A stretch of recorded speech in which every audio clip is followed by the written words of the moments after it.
Em qualquer horário que você esteja assistindo, esse é o podcast do Instituto Wesleyano de Educação. Toda segunda-feira, um novo podcast. E esse podcast é produzido pela Secretaria-Geral de Educação Cristã. Eu, pastor Coutinho, e meu amigo, pastor Eli Bastos, estamos no podcast de Teologia, e o pastor Newton Júnior e o aspirante Isaac estão no podcast de Formação Ministerial. Hoje nós estamos com um convidado especial, pastor Anderson Orofino. Pastor Anderson Orofino, além de amigo, é um grande título, né? Amigo, ele é uma pessoa amiga, ele é professor do Ceforte, ele é escritor de revistas de escola bíblica dominical, da Igreja Metodista Wesleyana, também ele participou dos projetos Assim Cremos e Assim Somos, juntamente comigo e o pastor Eli, e ele tem muita bagagem. E eu quero que, primeiro, o pastor Eli aqui, Bastos, vai dar uma saudação e logo após nós vamos deixar o pastor Anderson Orofino falar. Pastor Eli. Graças a Deus, pessoal. Bênção estarmos mais uma vez aqui. E hoje com meu amigo Anderson Orofino, que, Coutinho, todas as vezes, cara, que a gente para conversar, sai coisa boa. Pelo menos eu saio muito satisfeito do bate-papo que a gente tem. Aprendendo. A gente discute, a gente conversa, a gente troca ideia, a gente troca muita figurinha, sabe? O Orofino, de vez em quando, lá manda uma mensagenzinha e a gente começa a discutir. As questões que ele levanta me faz pesquisar alguma coisa, pensar. Então, é um prazer, meu amado. Prazer é meu. Vai ser legal, vai ser bacana. Amém. Eu sou suspeito para falar que eu sou fã, né, do senhor, né? Pastor Anderson Orofino tem sido uma bênção para a nossa igreja, para a sexta região, né? Bispo Roberto Amaral, né, gosta de você. Uhum. E eu queria ir. Tem que fazer um destaque, né? Um dos melhores escritores que nós temos. Olha, eu vou te falar, eu sou escritor de revista, mas o pastor Anderson Orofino está acima. É um dos melhores escritores que nós temos. Eu queria que você falasse um pouco das suas atribuições. Eu sei que você é pastor da Igreja Metodista Wesleyana em Mato Alto, na sexta região, aí em Campo Grande, não é? Isso. Campo Grande. E foi diretor também do Instituto Wesleyano de Educação, do Ceforte. Sim. Da aula, e também vamos depois entrar na questão da psicologia, porque o nosso tema é a teologia e o sentido da vida. Eu queria que você falasse um pouquinho sobre a sua vida, se apresentasse para nós. Sim, ok. Eu queria agradecer a oportunidade que vocês estão me dando, né? A generosidade de vocês, os elogios. Isso se deve mais ao carinho dos irmãos do que propriamente a minha bagagem. Eu não falo de falsa modéstia, não, é sinceridade. Então, muito obrigado pelo carinho. Agradeço a equipe que está aqui nos bastidores nos ajudando também, a recepção. Beleza. Fico muito feliz de poder e me sinto honrado de poder estar aqui com vocês, compartilhar um pouco daquilo que, né, Deus, em sua providência, tem me permitido viver, né, e é um prazer estar aqui. Agradeço o carinho, pastor Eli também, um mestre, eu sempre aprendo, né, e eu sempre trabalho muito o conceito de providência divina, né, e entendo também que o pastor Coutinho tem sido um dos instrumentos da providência divina para abrir algumas portas, né, na minha vida. Então, a minha gratidão sincera a Deus e a vocês, né, por serem esse instrumento de Deus na minha vida. Mas eu tive o privilégio de ser criado num lar evangélico. Meu pai é diácono, minha mãe é diaconisa, da Igreja Batista. Fui criado num lar batista, né, mas a um ponto da minha vida, nas minhas crises existenciais, busquei no meio pentecostal, né, uma experiência com Deus. Me faltava essa experiência.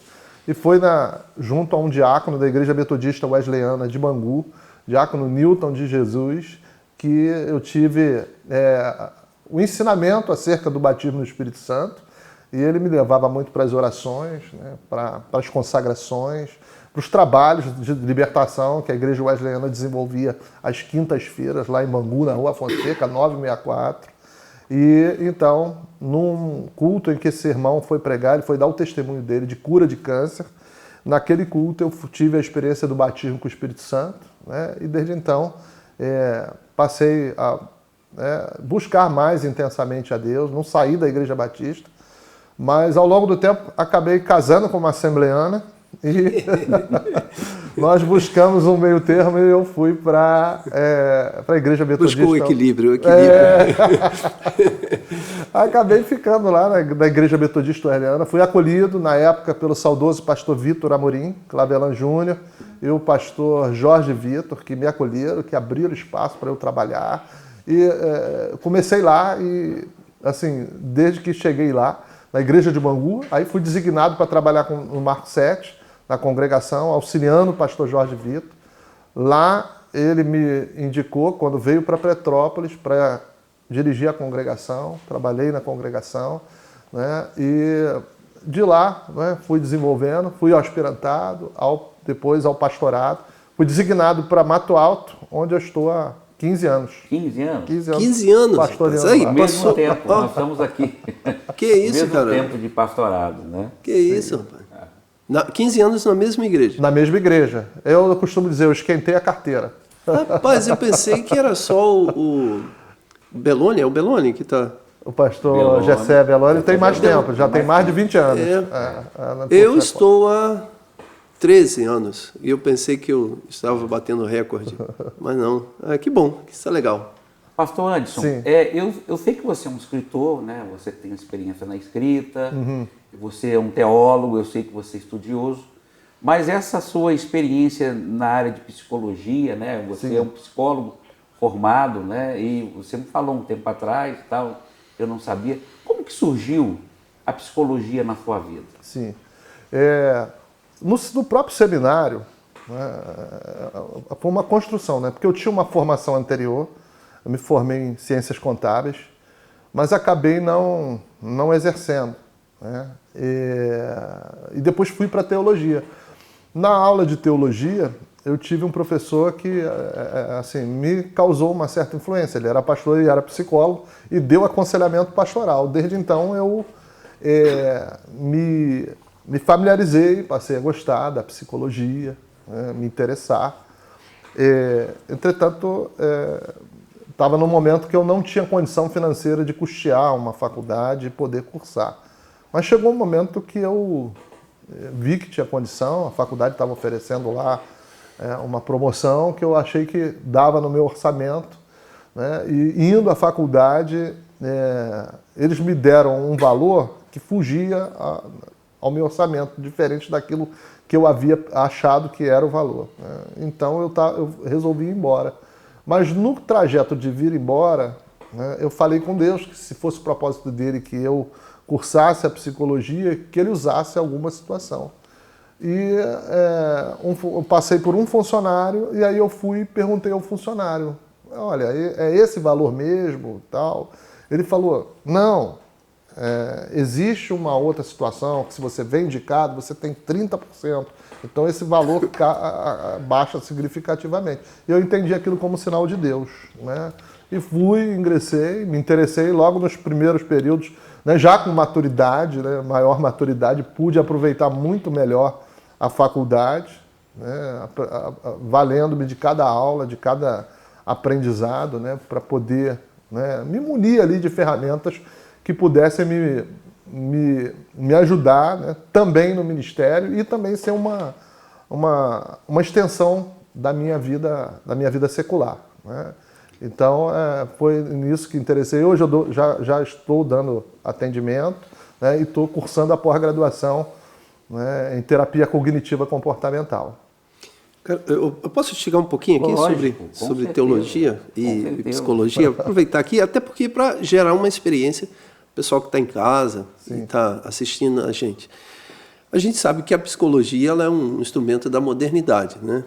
E aí, cara, como é que você trabalha essa questão de um instrumento da modernidade totalmente racional, totalmente não, mas eu diria assim, em grande medida uma questão humanista, né, de olhar sempre para o homem, e a teologia ela trabalha uma antropologia distinta daquilo que a psicologia oferece. E aí, fale um pouquinho como que você trabalha, porque eu imagino que tenha muitos psicólogos cristãos que às vezes choca essa questão em sala de aula. Alguns talvez estejam até fazendo psicologia, quando chega na sala de aula, choca. Sim, sim. E aí, como que você trabalhou essas questões? O mundo acadêmico já nos insere numa série Isso, é verdade. de conflitos, né, que vêm de encontro, né, às nossas, de alguns princípios que vêm de encontro de alguns dos nossos princípios, né, colidem com os nossos princípios. Vai muito, né, da maturidade cristã. A experiência que eu tive comigo, com os colegas que eram cristãos, né, alguns acabavam embarcando, né, em algumas ideologias, algumas abordagens que conflitam com a nossa fé, de fato. Né? Mas você está no ambiente acadêmico, então você usa o princípio básico. Eu usava o princípio básico de Tessalonicenses, analise tudo e retende que é bom. Mas se a gente for ver, né, ao longo, no próprio cerne da história da psicologia, a gente tem Sigmund Freud, que era ateu, e Sigmund Freud, embora ateu, tem um livro em que ele sustenta conceitualmente, né, o seu, se é que eu posso dizer assim, o seu ateísmo, que é o chamado O Futuro de uma Ilusão. Mas o que nem todo mundo sabe é que Freud tinha um amigo, e esse amigo era um pastor luterano, pastor Oscar Pfister. E eles eram amigos de frequentar a casa um do outro. Tem até um livro de cartas. De cartas. Né? É um livro que eu indico para quem quiser conhecer um pouco. Né? E o Freud, quando foi escrever o livro O Futuro de uma Ilusão, ficou reticente porque tinha receio de magoar o amigo. Eles eram amigos. Os filhos de Freud amavam o pastor Oscar Pfister, né? Mas aí Freud escreveu o livro e, ao escrever, escreveu uma carta para ele, meio que justificando, né? Ele falou assim, você não conseguiu me curar do meu ateísmo incurável, ele diz lá na sua carta, né? Aí o pastor, né, muito sabiamente, falou, não quero converter você do seu ateísmo, mas você está em busca da verdade. E quem está em busca da verdade está em busca de Deus, só não sabe. Você está em busca do amor. Quem está em busca do amor está em busca de Deus. Você só não sabe disso, né? E depois o pastor foi escrever um livro. Infelizmente não está traduzido para a língua portuguesa, que é A Ilusão de um Futuro, que é uma antítese do livro de Freud, né? Então você tem o próprio, né, Carl Jung, que foi um dissidente de Freud também, que trabalha o conceito de religiosidade como parte da experiência humana. Você tem o Viktor Frankl, né, que tem um livro, tem uma tese de doutorado dele na Universidade de Viena, se chama A Presença Ignorada de Deus. Por quê? Porque Freud explica que o inconsciente é repositório, depósito daquilo que a gente reprime, que a gente recalca, né? Então todas aquelas experiências ruins que são conflituosas para a sua psique, você recalca, você esconde e fica armazenado no inconsciente, só vindo à tona em determinadas ocasiões específicas, mas que influenciam a vida. Então o inconsciente seria o depósito de tudo que é reprimido. O Frankl vai dizer, não é só do que é reprimido. Embora eu reconheça que o inconsciente também tem esse aspecto, mas o inconsciente também digamos assim, o ponto de contato da alma entre o homem e Deus, né? Da alma humana com Deus. Que legal, que legal. Pastor Anderson. Não, eu queria só complementar que isso que você disse é muito legal, porque às vezes a gente tem uma garotada chegando e querendo fazer psicologia, sim, mas aí elas têm essas dificuldades e aí não faz esse equilíbrio que você colocou agora. E com referenciais, né? Sim. Pessoal de casa, tem referenciais para você ir para o caminho da teologia, mantendo a fé e mantendo o entendimento da antropologia cristã. Não precisa ser jogada fora para trabalhar a psicologia. Legal, bacana mesmo. Nós vamos entrar daqui a pouco na questão do sofrimento, né? Ok. Falar do sentido da vida. Como é que você encarou, na sua experiência de estudar psicologia, com a teodiceia, que é o problema do mal, né? Que muitos entram em parafuso, né? Se Deus é bom, porque Ele permite o mal. Como que você lidou com isso? Como é que foi sua experiência em lidar com o problema do sofrimento pessoal? Sim. O Frankl, ele trabalha a questão do sofrimento, digamos assim, ele ensina que existem 3 meios A mola propulsora da abordagem dele, que é a logoterapia, que é a terapia pelo sentido, né? Em que o indivíduo é estimulado a desenvolver esse aspecto que é inato, né? Que é a propensão para o sentido. Todo ser humano tem uma propensão para o sentido, né? Ele vai dizer que existem 3 vias para se realizar o sentido, né? E uma dessas vias é a via do sofrimento. Não o sofrimento em si, mas a atitude que o indivíduo tem diante do sofrimento, né?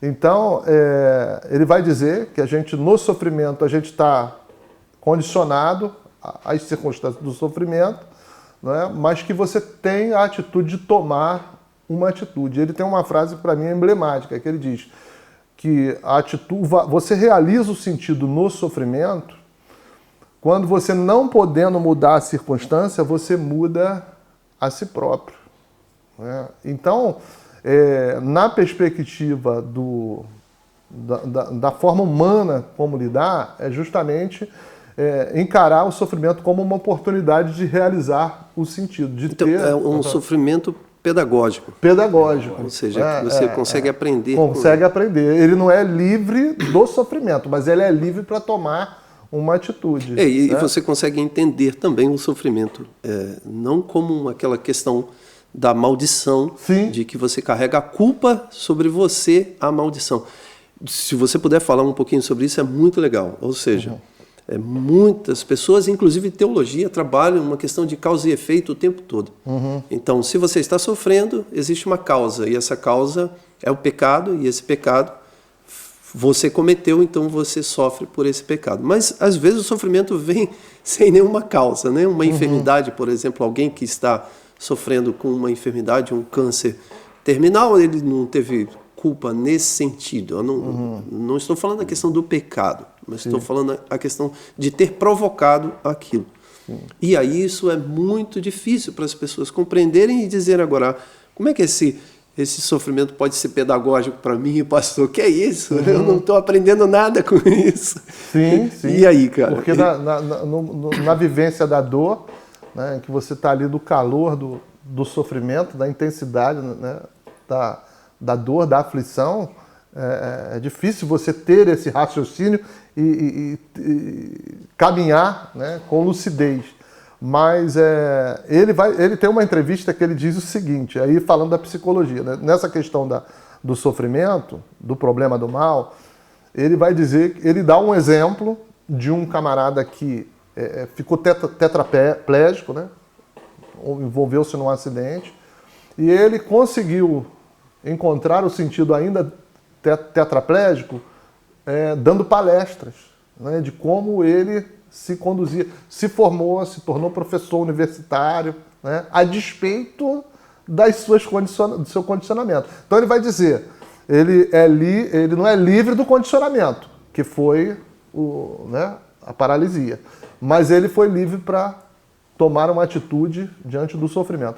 Mas as causas, né, o porquê, ele vai dizer nessa própria entrevista que ele cita esse exemplo, ele vai dizer que isso aí quem pode responder é a teologia, a psicologia, do porquê do sofrimento, quem pode responder é o teólogo.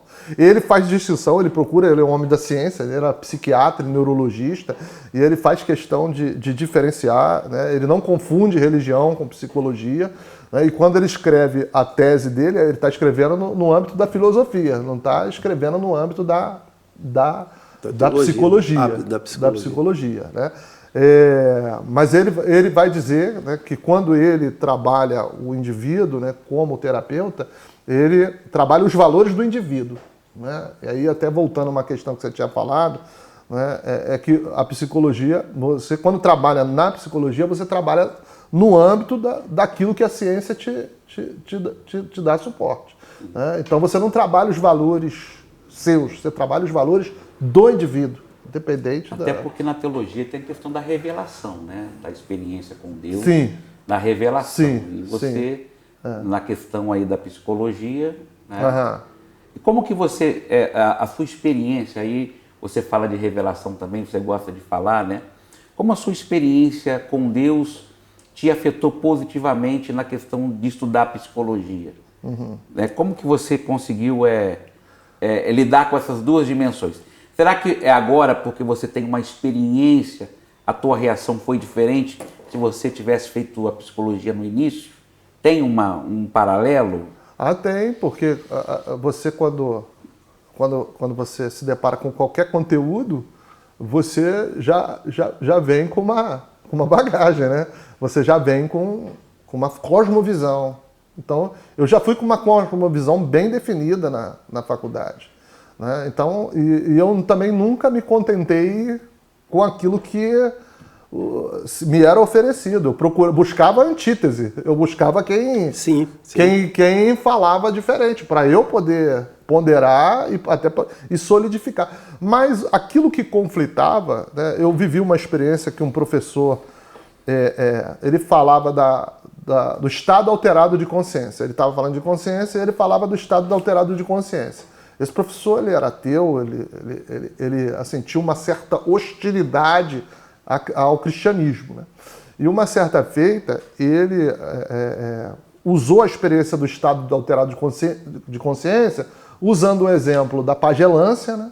Lá quando os pajés ficavam em transe, usou o exemplo da experiência mediúnica, né? Muito comum ao espiritismo, né? E usou a experiência da glossolalia. Aí naquele momento eu me senti incomodado e pedi a palavra. Aí eu expliquei para ele: não, professor, a glossolalia, ela não implica estado alterado de consciência. Ela implica em foco de atenção. Mas o estado, via de regra, quem vive a experiência da glossolalia, teologicamente eu posso sustentar que não implica estado alterado de consciência. Ele foi assim, como ele se sentiu, mas eu falei muito respeitosamente, falei muito docilmente, me reportando como aluno. Eu não estava confrontando, eu só estava me posicionando naquilo que eu cria. Só para o pessoal de casa entender um pouquinho, fala aí um pouquinho o que é glossolalia, explica para eles, porque às vezes o pessoal... Na verdade, assim, resumidamente, a gente chamaria de batismo com o Espírito Santo, do falar em línguas. Com a evidência do falar em línguas, Seria a experiência... E assim, você coloca essa experiência do falar em línguas, desconectado de uma consciência da realidade, ou perda da consciência, né? Não pode ser a experiência bíblica e o ensinamento bíblico daquilo que entendemos ser batismo com o Espírito Santo e falar em línguas. Correto? Sim, todas as experiências da narrativa de Atos, né, os 5 casos que nos são citados, todos foram uma experiência consciente. Diferentemente da pagelança ou de uma experiência mediúnica, onde o sujeito ele é anulado para algo externo a ele tomar posse do corpo dele. E Paulo associa, orarei com o Espírito e orarei com entendimento. Né? As duas coisas não são antagônicas, elas caminham em parceria. Então você foi bem bereano, no sentido de analisar e... Teve alguma coisa que você disse assim, isso aqui para mim não serve, por causa da minha fé? Sim. Algumas questões relacionadas à educação de gênero, né? Isso do ponto de vista, eu não levo isso para o atendimento psicológico. Estou falando do ponto de vista pessoal, do que eu creio, né? Até porque a minha visão antropológica é a visão bíblica. Então, isso aí que é interessante, né? Quando você mesmo falou, quando você foi à psicologia, você já tinha uma formação, já tinha uma fé. Sim. Então, essa fé já compreendia o ser humano, você já entendia a antropologia humana, né? Então, você entendia o homem como corpo, alma e espírito. Não vamos entrar naquela discussão, né? Dicotomia, tricotomia aqui, mas o corpo, alma e espírito, e o ser humano caído em pecado, e o ser humano com uma possibilidade de ser restaurado em uma nova criatura, uma nova criação, tem a imagem de Cristo Jesus. Então, isso eu acho que é importante ser destacado, porque antes a teologia, depois a psicologia. Foi. Correto? Então, pessoal, isso é bacana, né? Entender e ouvir um teólogo e um psicólogo falando e ele compreender antes a teologia e depois a psicologia. Isso não quer dizer uma questão de diminuir a psicologia mas de ordenar as coisas. Até porque entendemos que nós somos criação da mão de Deus. Então, o que vem primeiro é Deus. depois, e aí a psicologia entra com um instrumento maravilhoso. Se ela entrar assim, ela entra um instrumento maravilhoso, ou seja, antes a teologia, depois a psicologia. Sim. Isso ajuda muito alguns pastores que, às vezes, até se confundem com a ideia de trabalhar a psicologia para os seus membros e não a teologia no púlpito. Isso é bem problemático. Né? Você pode jogar a psicologia como um elemento que vai agregar. Sim, né? Mas antes, sim. É bacana isso. Sim, a própria... Eu gostei muito da abordagem de Viktor Frankl, até porque muitos aspectos da antropologia dele se harmonizam com a antropologia bíblica. Perfeito. A questão de liberdade, a questão de responsabilidade, a questão do vazio existencial, que é muito presente no livro de Eclesiastes. Né? Então, essa similaridade é porque, digamos assim, depende muito da predisposição de quem chega, do cristão, que estamos falando aqui no caso do cristão, né? Do cristão, da predisposição, da maturidade espiritual dele. Porque existem aqueles que embarcam, que eles pegam aquele pacote que é lançado, né, e tomam aquilo como verdade absoluta, não investigam, né, não fazem a dialética, tese, antítese e síntese, mas abraçam aquilo como verdade absoluta. E, assim, são muitas questões que são jogadas. Por exemplo, numa dessas aulas, nessa mesma situação com o professor, ele falou que a ideia de bem e mal, verdade, certo, é um dualismo que foi criado por cristianismo.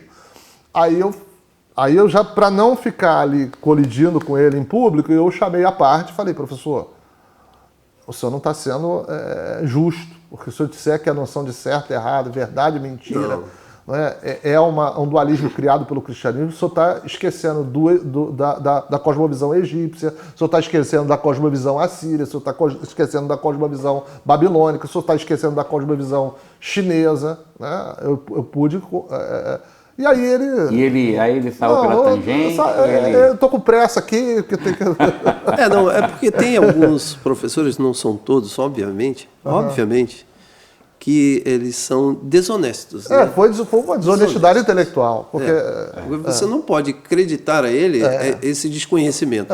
Talvez ele tenha sido desonesto. Não, eu acho que foi tendencioso. Tendencioso, exatamente. Porque eu perguntei, você conhece o código de Hammurabi? Ele chegou e disse conhecer, explicou o que era. Então, quer dizer, ele não... Então não foi... Até porque também...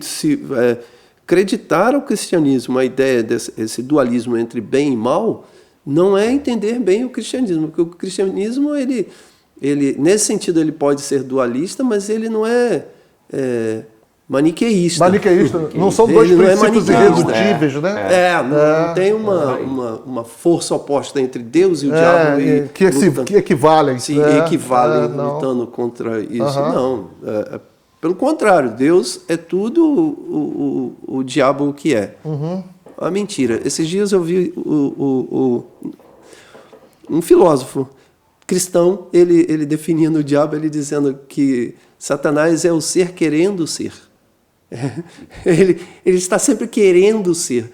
Deus não. Deus diz, eu sou. Ele é. Então ele tem a sua existência em si mesmo.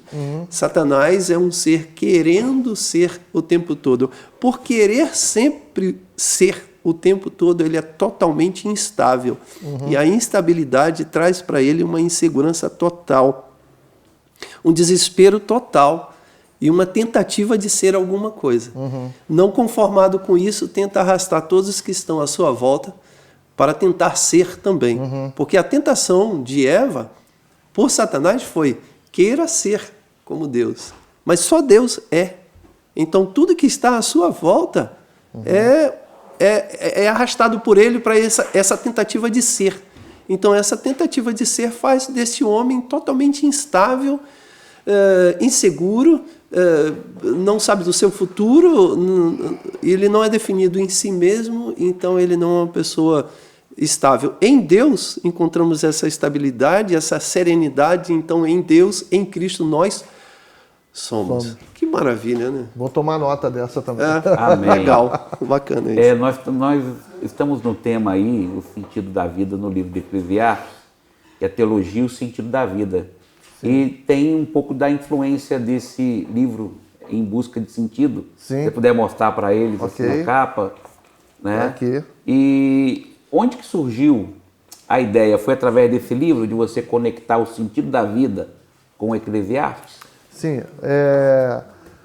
Eu tive contato com ele no segundo semestre da faculdade, a professora indicou, né? Era uma professora que tinha uma bagagem muito boa para lembrar-se de obras, né? E eu tenho até hoje todas as obras dela que ela citou ao longo das aulas dela de Psicologia da Personalidade. E ela indicou o Viktor Frankl, né? E eu acabei comprando o livro, né? Li. E é uma indicação, né? É uma indicação. E é muito livro. Inclusive, ele é editado, né, pela Sinodal e pela Vozes. Então, ou seja, uma editora luterana e uma editora católica, porque muitos dos princípios dele se harmonizam com a fé, e a abordagem dele do sofrimento também é fantástica.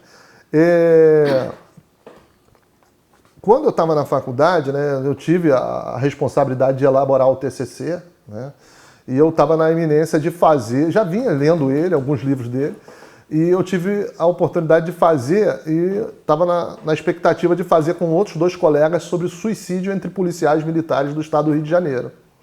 Né? Só que eu estava, assim, não estava vibrando com o tema, né? Então eu cheguei e falei com os colegas se eles ficariam chateados se eu abrisse mão de fazer o trabalho com eles e fizesse sozinho. Perguntei à professora antes se eu podia, ela disse que eu podia, e eu quis fazer porque eu queria estudar melhor ele, né, para compreender melhor a abordagem dele. Queria usar uma coisa que fosse útil, tanto no Ministério Pastoral quanto na própria psicologia. E aí eu fiz um paralelo dele com a Anne Frank. A Anne Frank, ela viveu no campo de concentração, né, durante 2 anos, assim como o Frankl, e ela tem o diário, né? E eu fiz uma pesquisa do diário de Anne Frank e fiz uma conexão, né, que o sentido da vida na perspectiva da experiência de Anne Frank, conforme relata o seu diário, lhe permitiu conduzir-se naquele momento de clausura que ela viveu ali com a sua família e mais 5 pessoas, né, me permitiu enxergar que a ideia de um sentido para ela foi terapêutico para ela. Só sobreviveu dos que estiveram lá com ela lá na Holanda, né, confinados, o seu pai, que é quem justamente trouxe à tona para publicar o livro. Então, como eu fiquei com esse material, né, do Viktor Frankl, com a abordagem assim, efervescendo em mim, me ocorreu de fazer a conexão com a Bíblia. Né? E eu vi que naquilo que me oferecia, né, eu decidi explorar o livro de Eclesiastes. Né? E aí eu então fiz essa conexão de pelo menos 8 temas do Viktor Frankl com o livro de Eclesiastes, né, abordando a perspectiva antropológica dele, e desenvolvi uma série de mensagens na igreja que eu pastoreio, lá em Mato Alto, e fiz, né, à medida que eu pregava, né, no domingo, aí fazia um encontro, às quartas e quintas, encontros vivenciais, me valendo, né, dessa dinâmica de trabalho em grupo, né, com a liderança lá do nosso GECEL. E às sextas-feiras, esse grupo, né, que participava, eles ministravam a carta pastoral da mensagem do domingo. E foi uma experiência muito bacana. Isso, eu já estou querendo ser membro dessa igreja. Nós fizemos 2 cursos, aí depois formamos outras 2 turmas, quer dizer, formamos 4 turmas e vamos iniciar a 5ª turma agora. A gente intitula Curso Celebrando o Sentido da Vida. Olha, né? Que legal. Então, assim, foi sem querer forçar a barra, né, de encontrar, né, texto, mas eu procurei, porque o livro de Eclesiastes, ele trabalha muito a questão... Desculpa, eu tô lembra rindo, os temas eu aí? tô rindo Lembro. aqui porque a gente já vai pedir, cara, manda esse material pra gente. Você pode falar os temas para nós? Posso. Pode. Eu trabalhei, em primeiro lugar, o conceito de liberdade, depois eu trabalhei o conceito de responsabilidade, né, porque liberdade sem responsabilidade... Perfeito, perfeito. Ele trabalha Wesley. nisso. Verdade. Né? Trabalhei o conceito de vazio existencial. Trabalhei também a ideia da realização do sentido, né?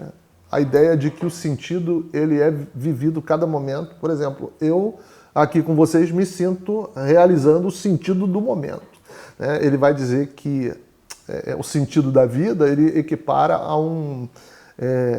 a cena de um filme, né, e um mosaico, né, que cada momento é uma peça do mosaico. Cada cena do filme né, ela compõe o todo.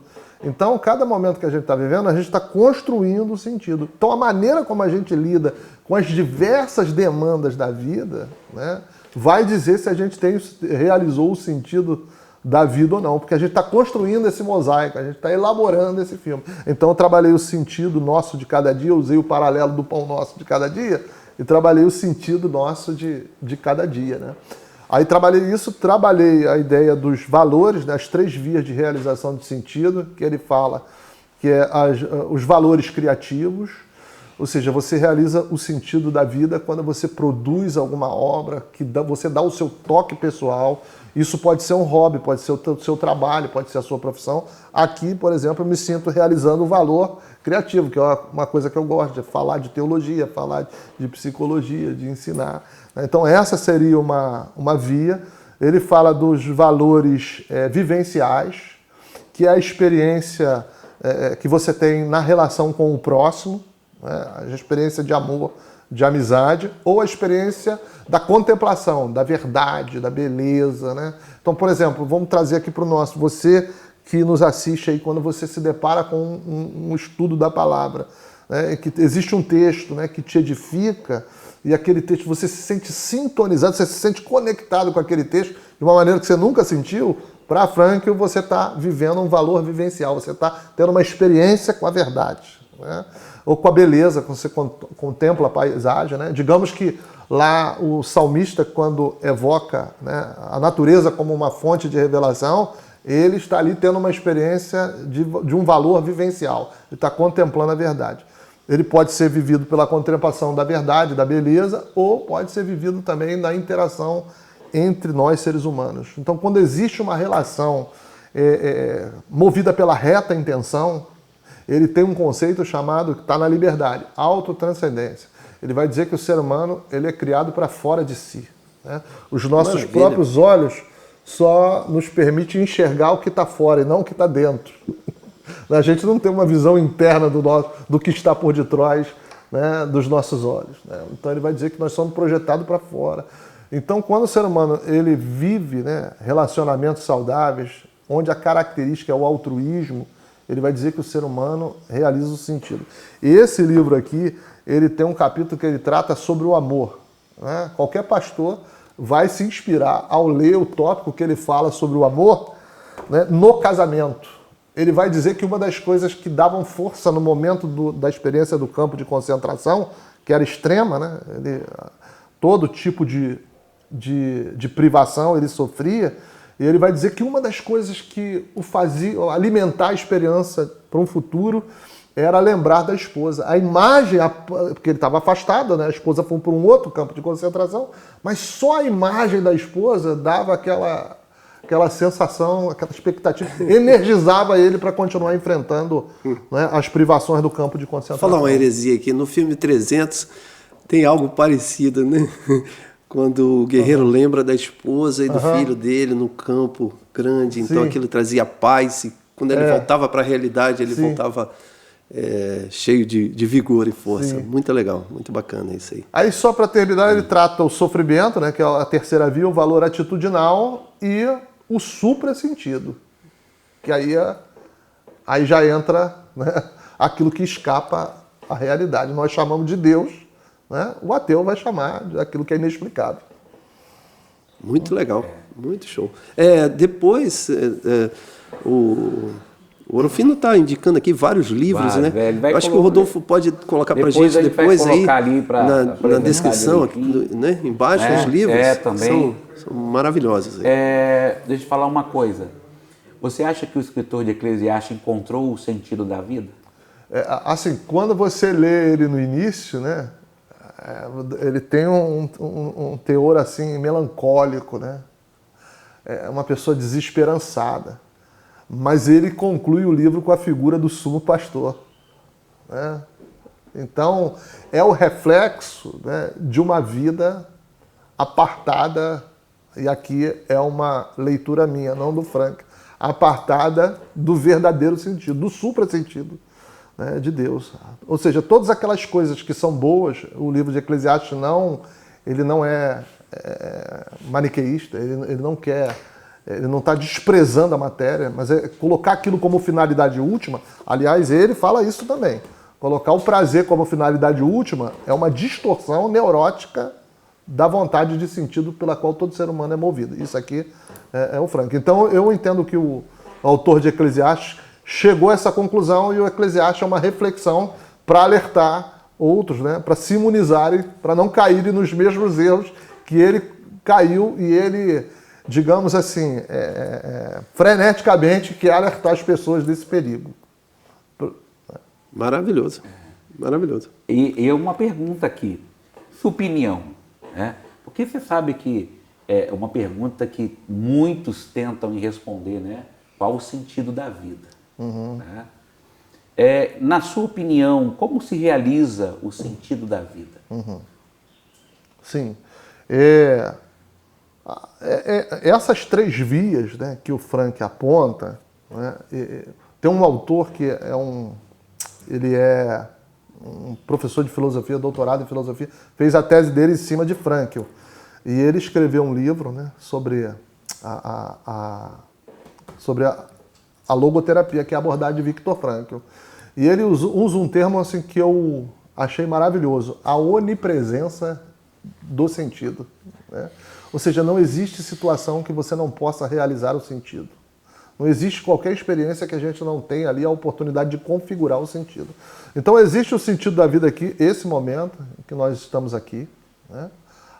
Unidos pelo intercâmbio, né, que tivemos um com o outro, unidos pela amizade, unidos pelo ponto para o qual nós convergimos, a Bíblia, nossa única regra de fé e prática, né? Mas ele entende que cada momento é uma realidade. Eu entendo também dessa forma, né, que cada momento ele é uma peça, né, desse conjunto que a gente está construindo, né? Ele é um tijolo desse edifício que é o sentido da vida, né? Então, tem uma frase aqui que ele diz que é temível saber que cada momento a gente arca com a responsabilidade de como a gente está agindo daquele momento ali, né? Então, ele vai dizer, ele trata isso, né? Qual é o critério para eu avaliar se eu estou realizando bem o sentido? É o conceito de autotranscendência. É o conceito de que se eu estou fazendo uma coisa aqui, eu só estou pensando só em mim, ou eu estou pensando também no outro, né? Eu trabalho na lei de Gerson, né? Querer obter vantagem, ou eu quero também o meu bem-estar, mas também compartilho pelo desejo do bem-estar do outro. É o modelo de Cristo, né? O ensino bíblico da revelação de Deus em Cristo para o ser humano é exatamente isso, né? E Jesus nos ensinou, né? Você me fez lembrar, eu estou pegando o gancho aqui que você trouxe o exemplo de Jesus, e é a passagem de Jesus, né? Bem-aventurada coisa mais é dar do que receber. Atos 20 e 35. Ele fala isso, mas é isso que eu acho maravilhoso. Aquilo que eu me familiarizo na psicologia, eu já encontro na Bíblia. Eu li certa vez, perguntaram para eu não lembro o nome do psicólogo, do terapeuta, ele disse que ele dava aula na faculdade e tal, e os alunos perguntaram como que você lida com a depressão, né? Qual é o remédio para a depressão? Qual é a solução para a depressão? Diz que ele parou um pouco, aí os alunos querendo, né, anotar tudo que ele ia dizer, ele disse o seguinte: a melhor maneira de você vencer a depressão é você chegar em casa, tomar um bom banho, se arrumar, ir para um hospital, para um asilo, para um lugar, ajudar os outros. Ele dizia: sair de você mesmo. Quando você, né, você falou, mais bem-aventurado é dar do que receber, né? Às vezes a gente fica tão focado nos nossos problemas, os nossos problemas e aquilo que a gente está passando, que a gente esquece. Sim. Que ser generoso, você olhar para o outro, isso também é um santo remédio, né? Isso dá sentido para a vida. ser útil. Né? Porque eu atendi uma pessoa que eu tenho conhecimento e ela me abordou uma questão de enfermidade biológica que ela sofre, né? É um processo delicado e ela compartilhou, né, que nas atividades que ela exerce, ela é crente, ela dá aula na escola dominical. Então, esse momento para ela é o momento que a doença desaparece. Desaparece. Olha aí. Maravilhoso. Ela desaparece. Legal, Por quê? Porque aquilo dá sentido. Dá isso sentido. que o Frank fala, né? Que o sentido ele é uma força terapêutica. Né? E por isso que ele nos ajuda a transcender o sofrimento. Né? Porque quando você realiza esse propósito, o que o Frank fala? É um conceito que nós líderes seria muito bom, você que é líder, sugiro que você estude o conceito motivacional de Viktor Frankl. Ele fala sobre vontade de prazer, vontade de poder e vontade de sentido. Ele vai dizer que essas 3 motivações dinamizam a vida humana. As 3 são oportunas, mas a que deve ter o protagonismo é a vontade de sentido. Mas quando o indivíduo se embrenha para a vontade de prazer, né, ele vai chamar isso de distorção neurótica de sentido. Ele vai se deparar, e a conexão com o livro de Eclesiastes. É correr atrás do vento, né? É aflição de espírito, né? Porque o capítulo 2 de Eclesiastes tem lá a descrição da tentativa, né, do autor se deparar com várias fontes de possibilidade de prazer. E ele vai dizer que desfrutou de prazer. Mas qual foi a conclusão? Tudo é vazio. A gente já está caminhando já para o final, já, né?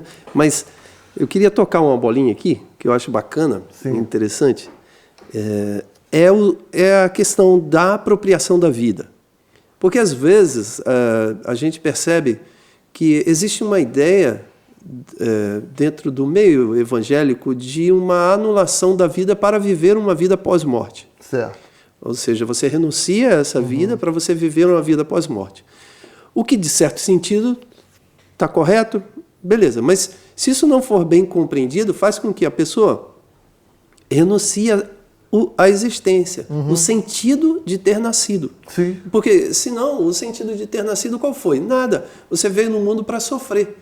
Então, você veio no mundo para sofrer, para aceitar a Jesus e viver uma vida pós-morte que você não sabe nem bem o que vai ser.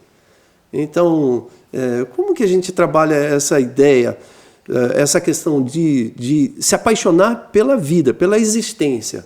Bom, pelo menos eu gosto muito de trabalhar isso. Eu gosto de viver. Eu sou apaixonado pela vida. Essa dimensão de negar a si mesmo, tomar a sua cruz e siga-me.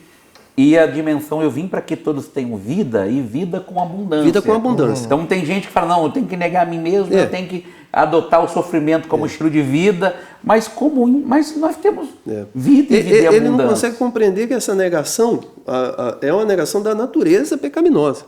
Não é da existência e não é da vida. É uma negação daquilo que há de mal em mim, como diz o apóstolo. Mas a aceitar a Cristo como Senhor e Salvador, eu entendo que é uma apropriação da vida, não uma negação da vida. É você tomar posse daquilo que Deus te deu como bem mais precioso, que é a existência. E essa existência é tão preciosa que ela será eterna. Sim. Por isso ela é abundante, ela é perene, ela perpassa a morte, ela não deixa de existir, você continua existindo eternamente em Cristo. Então, como a gente pode trabalhar melhor essa questão? Ou seja, mesmo a vida sendo sofrível, e a realidade, mas apaixonado pela existência. Sim. É porque a vida nos é dada em responsabilidade, né? Usando um termo bíblico, a vida nos é dada em mordomia. Mordomia. Aí eu recorro à teologia, né? As oportunidades, o próprio corpo, né? O próprio tempo. A gente ter essa dimensão de que a vida nos é dada como uma oportunidade para algo, né? Nos ajuda a agir de modo que a gente não tenha essa visão negativa da vida, ou de que essa vida aqui, né? Claro, o que está por vir não há de se comparar com o que a gente experimenta aqui. Mas o que a gente experimenta aqui, né, tá no âmbito da dinâmica da santificação. Qual é o ápice da santificação? É a glorificação. E se a santificação eu ser um bom mordomo de Cristo, né? Então nós temos responsabilidade de viver, né? Digamos assim, desfrutando daquilo que Deus nos oferece aqui. Então isso pode significar dizer que a alegria que vivemos na santidade, ou seja, quando somos santificados e estamos caminhando Sim. nesse caminho, né, de Sim. santidade, a alegria que a gente desfruta são pequenas gotas daquilo que vai acontecer na eternidade. Então, imagine, né? Uhum. Imagine você de casa desfrutando um momento com a sua família, com o seu filho. Essa semana, ontem, na verdade, tive um grande amigo que foi avô, então ele está explodindo de alegria. Então, que momento maravilhoso. Né? Então, são pequenas gotas que você viverá na eternidade. Então, eu acho que um recado que a gente pode deixar se apaixone pela vida, porque ela vai ser eterna.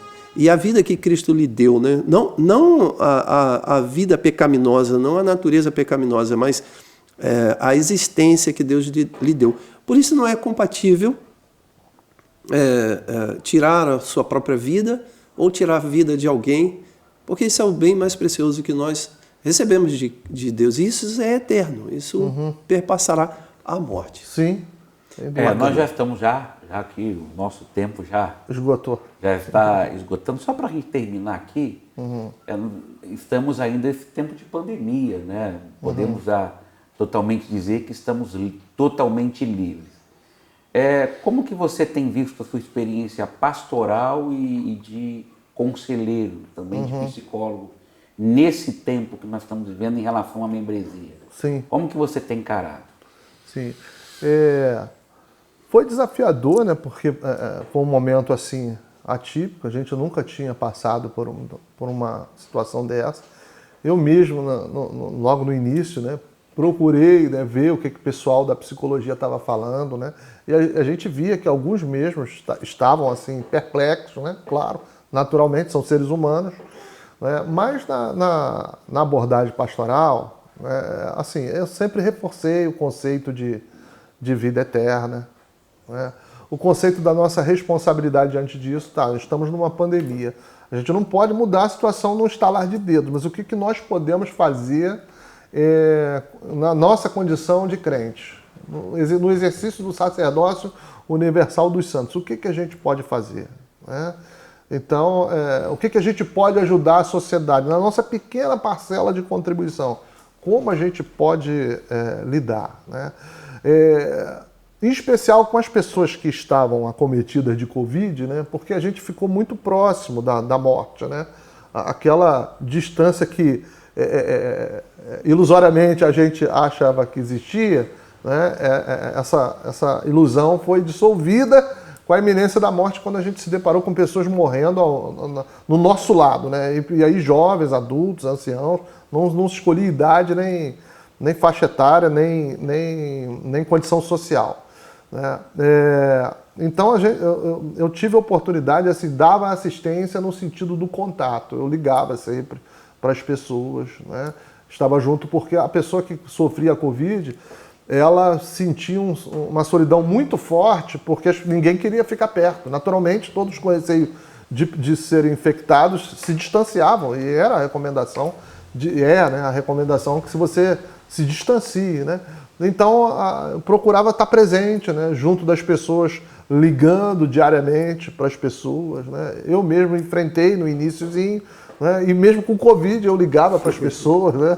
Naquela expectativa, será que chegou a minha hora? Mas mesmo assim, eu procurava dar a minha assistência. Então, assim, o estar junto, né? Teve uma experiência que eu fui dar ceia para os membros da igreja idosos que não estavam indo, e nesse caso era uma rua onde moravam 3 idosas da igreja, e uma delas estava com Covid. E ela chorando, ninguém quer ficar perto de mim. E eu tive que ir lá levar a ceia para ela, dar a ceia, pedir, né? Tinha um diácono que estava junto comigo, pedi que o diácono ficasse distante, deixa que eu vou.